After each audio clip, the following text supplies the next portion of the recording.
हमने एक्सरसाइज 11.2 में जो अपने 3 मेन टॉपिक थे उसमें पहला कौन सा था? पहला कौन सा टॉपिक था उसमें?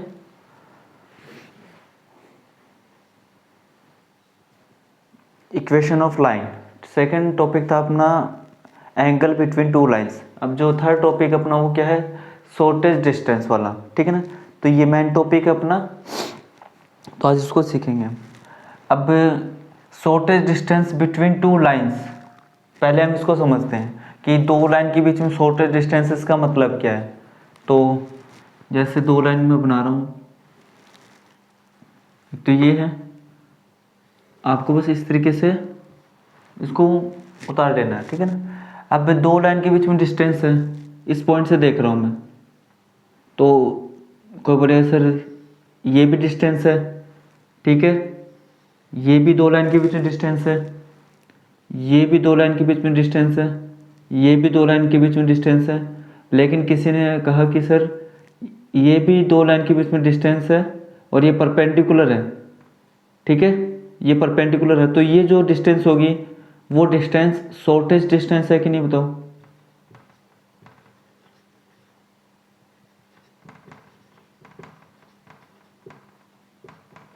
जो परपेंडिकुलर डिस्टेंस होती है वो क्या होती है? शॉर्टेस्ट डिस्टेंस होती है, वो दो लाइंस के बीच में, ठीक है। हमें शॉर्टेस्ट डिस्टेंस का मीनिंग वो पता चल गया क्या होता है।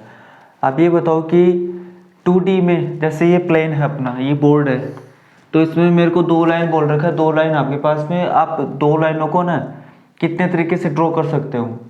तो मेरे को पता है कि हमने छोटी क्लास में सीख रखा है, मैं दो लाइन को इस तरीके से बना सकता हूँ। ये बताओ कौन सी लाइन है? पैरेलल लाइन है कि नहीं बताओ ये?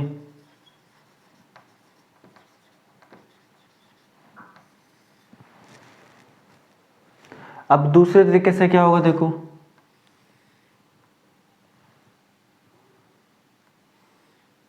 अब दो लाइन ये भी है, अब इसको मैं अगर आगे इंक्रीज करूंगा तो ये एक पॉइंट पे क्या होगी? इंटरसेक्ट होगी। तो बताओ ये इंटरसेक्टिंग लाइन है कि नहीं बताओ?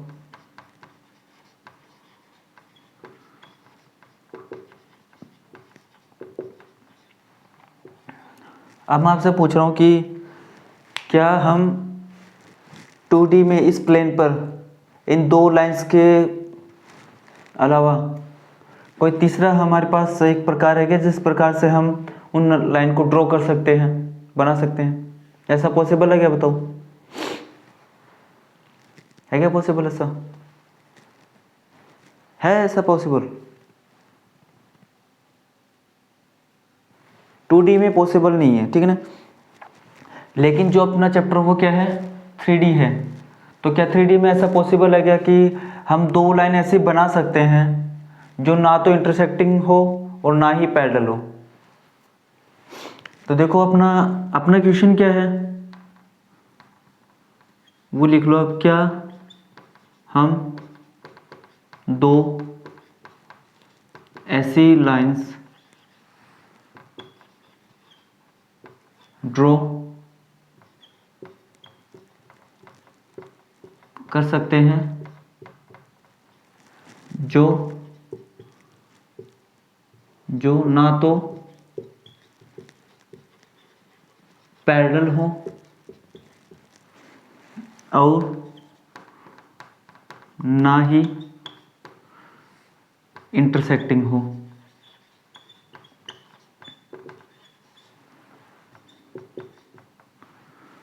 तो अपना जो आंसर होगा वो बताओ, यस होगा नहीं होगा?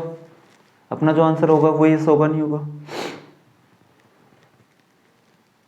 अभी यस, तो हम 3D में या फिर स्पेस में दो ऐसी लाइंस ड्रॉ कर सकते हैं, दो ऐसी लाइन ड्रॉ कर सकते हैं जो जो ना तो पैरेलल होगी और ना ही इंटरसेक्टिंग होगी। उन्हें हम, बताओ कौन से, उनका नाम क्या होगा, उनका स्पेशल नाम होता है, क्या होता है बताओ। उन्हें हम कौन सी लाइन बोलते हैं, स्क्यू लाइंस। उन्हें हम स्क्यू लाइंस कहते हैं। ठीक है, तो अब हम क्या सीखेंगे, shortage distance between two skew lines. ठीक है, आप यहां तक नोट कर लो एक बार।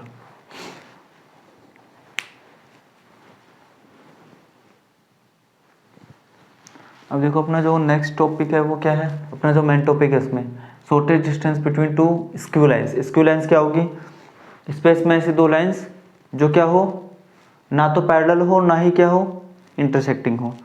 अब देखो जैसे ये दो लाइंस हैं, आपको दिख रहा होगा। अब ये दो लाइन है तो ये क्या कभी ये इंटरसेक्ट कर सकती है एक दूसरे को, और ना ही ये पैरेलल होगी। ठीक है, अब ये मेरे को बताओ कि जैसे यहाँ पर हमने लिखा कि टू स्क्यू लाइंस है 2D में। 2D में मैंने फिगर बनाया ना, ये 2D में तो बनाया।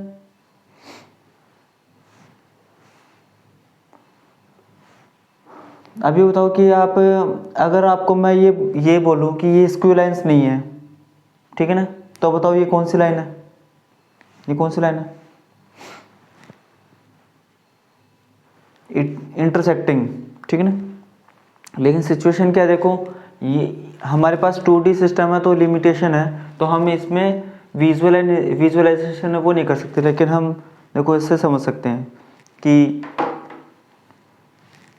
एक तो ये लाइन है, ठीक है, और एक ये लाइन है। अब ये दो लाइन ऐसे हैं, तो बताओ ये एक दूसरे को इंटरसेक्ट कर सकते हैं क्या, इंटरसेक्ट कर सकते हैं क्या। तो बस यही हमें पता होना चाहिए कि ये दोनों एक दूसरे को इंटरसेक्ट नहीं करेगी।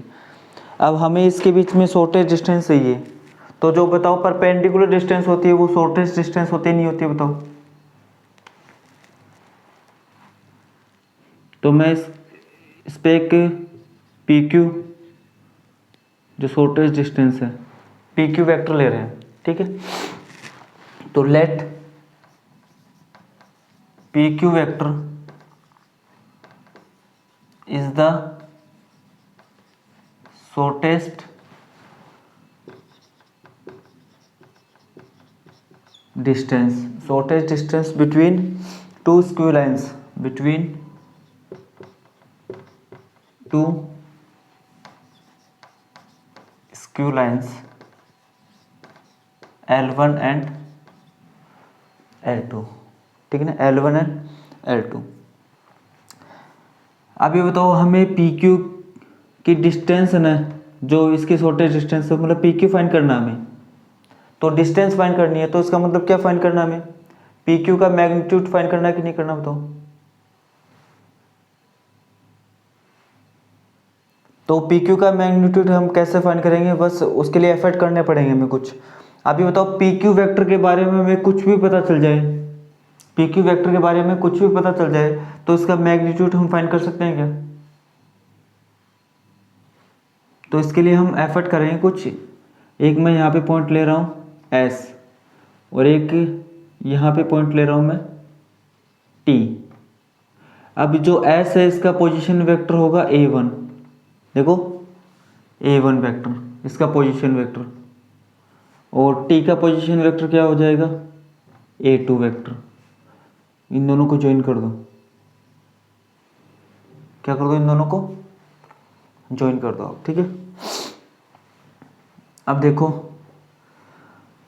ये आप समझने के लिए लिख लेना, बेसिकली हमें क्या फाइंड करना है, basically we have to find magnitude of P Q vector, हमें ये फाइंड करना है। ठीक है, अब देखो एक बार आप इधर देखो ध्यान से आप। ठीक है, ये जो लाइन L1 है, ये जो लाइन L1 है वो किसके पैरेलल है? M1 वेक्टर के पैरेलल है कि नहीं बताओ?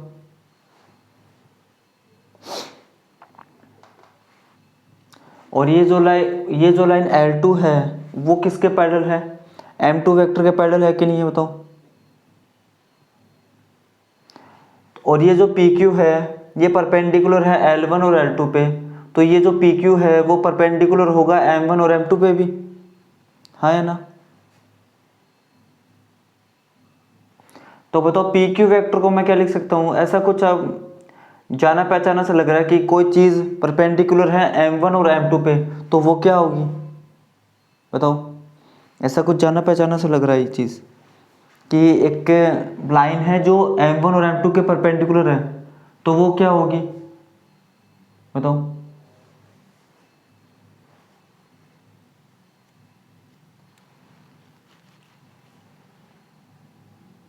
ध्यान में आ रहा है कुछ?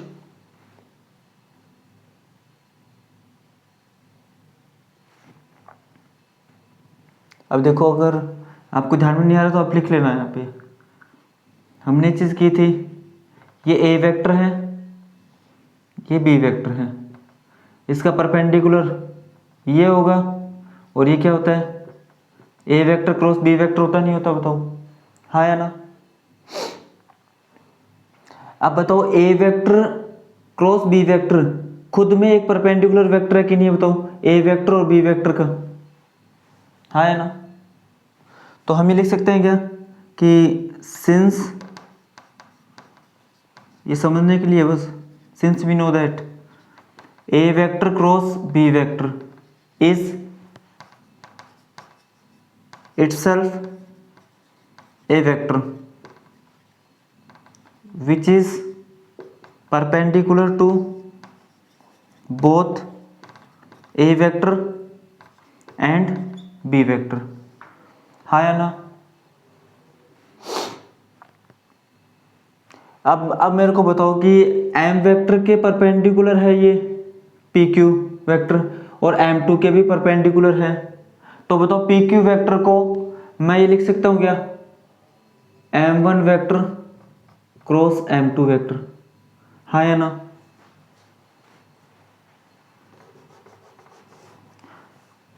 तो इतनी बात समझ में आएगी आपको? ठीक है, तो जो हमने ओरली बोला उसको मैं लिख देता हूँ एक बार आपके लिए। ठीक है,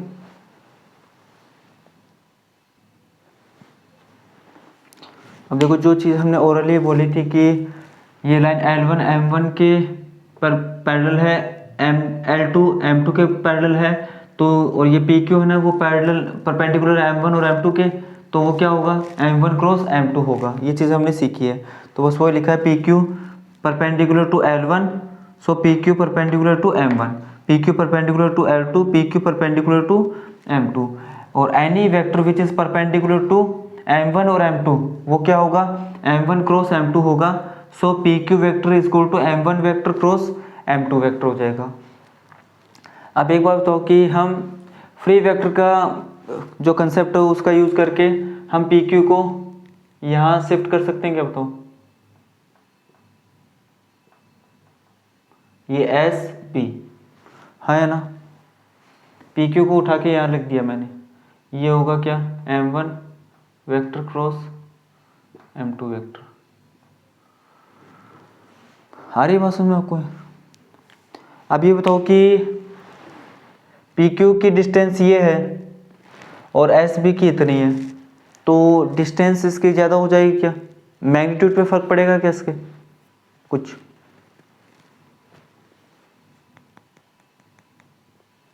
कैसे देखते हैं? जैसे ये ऐसे हैं, ठीक है, ऐसे नहीं, ऐसे तो दिख रहा है हमें अभी, PQ वेक्टर ऐसे तो है, तो बताओ इसको मैं अगर मैं ऊपर कर दूंगा तो मेरे को डिस्टेंस में कुछ फ़र्क दिख रहा है क्या? परपेंडिकुलर तो है, डिस्टेंस में कुछ फ़र्क दिखा क्या? कुछ फ़र्क दिखा क्या डिस्टेंस में? तो 3D में कोई फ़र्क तो ना पड़ता है, हमें लग रहा है कि इसकी जो मैग्नीट्यूड है उसमें फ़र्क पड़ रहा है, लेकिन 3D में ऐसा पॉसिबल है क्या बताओ? जैसे यहाँ पे था, यहाँ पे जो डिस्टेंस थी, यहाँ पे वही डिस्टेंस अगर मैं उसको ऊपर कर दूंगा तो भी वही डिस्टेंस रहेगी ना बीच में, तो उन दोनों के परपेंडिकुलर। तो आएगा समझ में कि हमने इसको फ्री वेक्टर के कंसेप्ट से हमने इसको ऊपर किया है, तो इसके मैग्नीट्यूड में कोई फ़र्क नहीं पड़ेगा। तो ये चीज़ आप ध्यान में रखना, ठीक है। तो देखो अब ये लिख लो, by using concept of free vector, by using the concept of free vectors, जो एस बी वेक्टर है वो पी क्यू वेक्टर होगा नहीं होगा बताओ? M1 vector cross M2 vector, हाँ है ना? ठीक है। एंड एस टी वेक्टर बताओ क्या होगा? एस टी वेक्टर क्या होगा?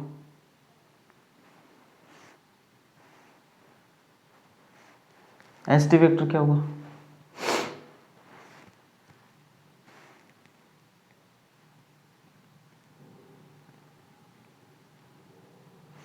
A2 minus A1, A2 vector minus में A1 वेक्टर, ठीक है ना?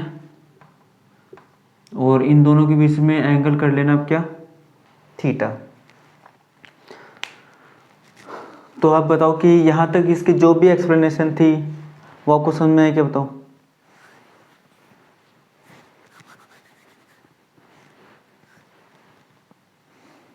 ठीक है। अब हम पी क्यू वेक्टर का मैग्नीट्यूड है वो फाइंड करेंगे आप, ठीक है ना? अब देखो पी क्यू वेक्टर का मैग्नीट्यूड हमें फाइंड करना है, तो इसके लिए हम ये वाला ट्राइंगल यूज में लेंगे। तो देखो अब इसकी एक्सप्लेनेशन देख लेना आप। In triangle S T B, in triangle S T B cos theta का यूज़ कर रहा हूँ मैं। बेस अपॉन हाइपोटेनस होता नहीं होता बताओ? तो बेस कितना है? एस बी अपॉन में एस टी, ये ना? प्लस कोस थीटा कितना होगा बताओ? एस बी और एस टी लेंथ है क्या ये बताओ? लेंथ है नहीं? तो एस बी क्या आएगा बताओ? M1 vector cross M2 vector आ जाएगा क्या?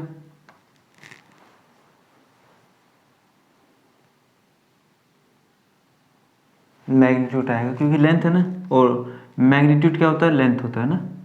S2 वेक्टर क्या आएगा? A2 वेक्टर माइनस में A1 वेक्टर, ठीक है ना? ये इक्वेशन नंबर 1।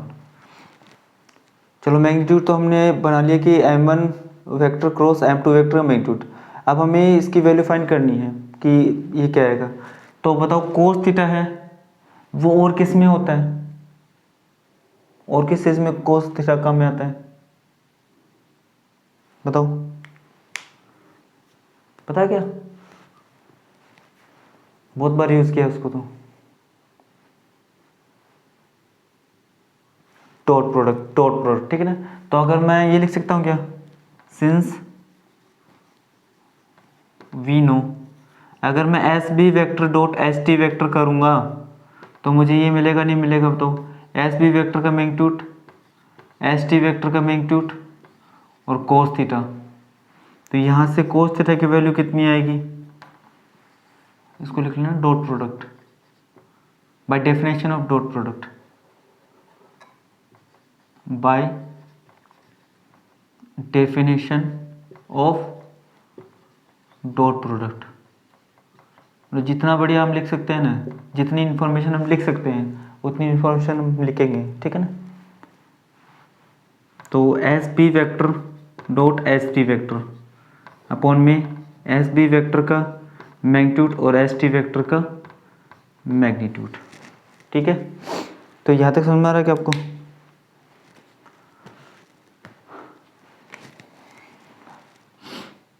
अब ये एस टी बी जो ट्राइंगल है वो एक राइट एंगल ट्राइंगल है कि नहीं बताओ? और राइट एंगल ट्राइंगल में ये जो थीटा है वो अक्यूट एंगल होता है नहीं होता बताओ? कंपल्सरी नहीं तो अगर अक्यूट एंगल है ये तो कोस थीटा तो नेगेटिव भी आ सकता है, ऑब्ट्यूज भी आ सकता है, आ सकता है ना?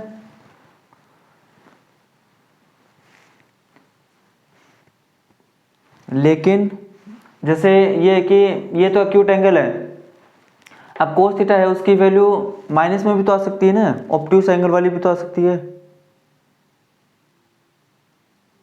आ सकती नहीं आ सकती बताओ?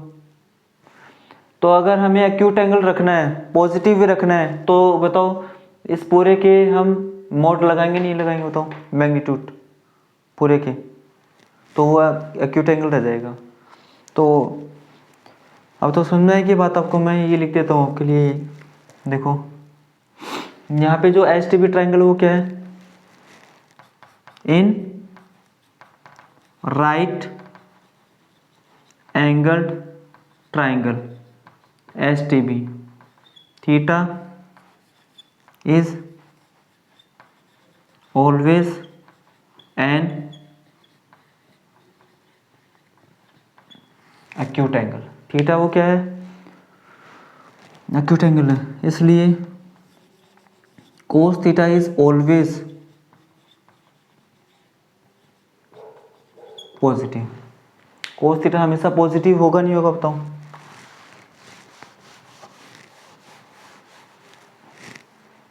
ठीक है ना? तो हमें लिख सकते हैं क्या? सो अगर पॉजिटिव रखना है इसको तो modulus S B vector dot S T vector upon में एस बी वेक्टर का मैग्नीट्यूड और एस टी वेक्टर का मैग्नीट्यूड और होल मैग्नीट्यूड। ठीक है, ये इक्वेशन नंबर सेकंड। तो by equation first and second से हम क्या लिख सकते हैं बताओ? बाय इक्वेशन 1 एंड इक्वेशन 2 दोनों को इक्वेट कर सकते हैं क्या बताओ? दोनों को इक्वेट कर देते हैं। तो magnitude m2 m1 cross m2 vector upon में a2 वेक्टर माइनस में a1 वेक्टर का magnitude equal to magnitude of S B vector dot S T vector upon में एस बी वेक्टर का मैग्नीट्यूड एस टी वेक्टर का magnitude. It implies ये as it is रह जाएगा m1 vector cross m2 vector upon में a2 vector minus में a1 vector magnitude equal to modulus S B vector. क्या है देखो, एस बी वेक्टर है मैग्नीट्यूड m1 क्रॉस m2, ठीक है, और ये a2 वेक्टर माइनस में a1 वेक्टर अपॉन m1। अच्छा ये तो एस बी वेक्टर तो ये मैग्नीट्यूड नहीं आएगा, ऊपर वाले तो ब्रैकेट में आएंगे, ठीक है ना, और ये मैग्नीट्यूड a2 वेक्टर माइनस में a1 वेक्टर।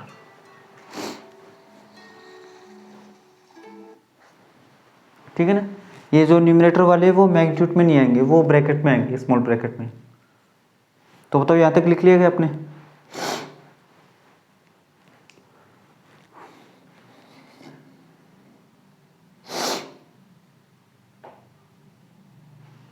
लिख लिया यहाँ तक आपने?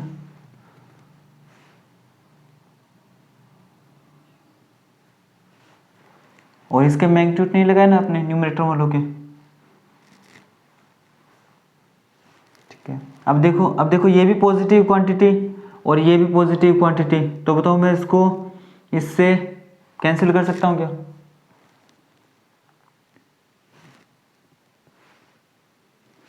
अब देखो ये जो m1 vector cross m2 vector का मैग्नीट्यूड है, अब इसको मैं लिख सकता हूँ क्या? pq वेक्टर, हाँ है ना, pq वेक्टर का मैग्नीट्यूड ये तो है ना। ये ना, तो पी क्यू वेक्टर का मैग्नीट्यूड क्या आ गया देखो, m1 vector cross m2 vector का मैग्नीट्यूड इज इक्वल टू क्या आ गया देखो, m1 vector cross m2 vector a2 vector minus में a1 वेक्टर अपॉन में m1 vector cross m2 vector, और यही क्या है बताओ, shortest distance between two skew lines find करने का फॉर्मूला कि नहीं बताओ। ठीक है, तो बताओ इसकी जो एक्सप्लेनेशन है ये क्या है, फॉर्मूला है shortest distance between two skew lines find करने का। तो बताओ इसकी जो एक्सप्लेनेशन है वो समझ में आया कि नहीं है बताओ आपको।